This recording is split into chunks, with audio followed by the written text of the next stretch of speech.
As the global outcry following the deadly Gaza aid convoy carnage is growing, Israel is facing mounting pressure to investigate and to pause fighting in the region where more than 30,000 Palestinians have died. Imtiaz Tyab is in Tel Aviv. Imtiaz, good morning.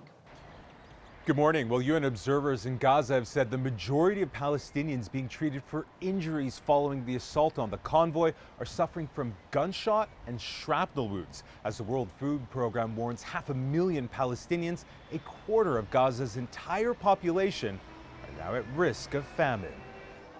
It was supposed to be the first major shipments of aid into northern Gaza in months, but it quickly became what Palestinian leaders are describing as a heinous massacre after Israeli forces opened fire on thousands of Palestinians who had gathered for desperately needed food aid.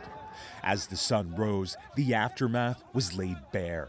At least 112 people were killed and over 760 injured, all for trying to get something to eat.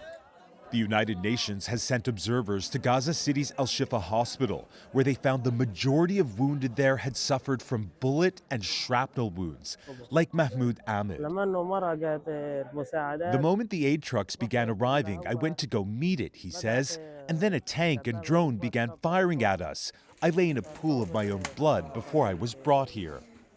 Israel continues to insist the deaths were caused by a stampede, but the chaos at the aid convoy has only underscored how desperate the situation across Gaza is. Since the start of the war, the Israeli military has blocked most food, water, and medicine into the besieged Palestinian territory.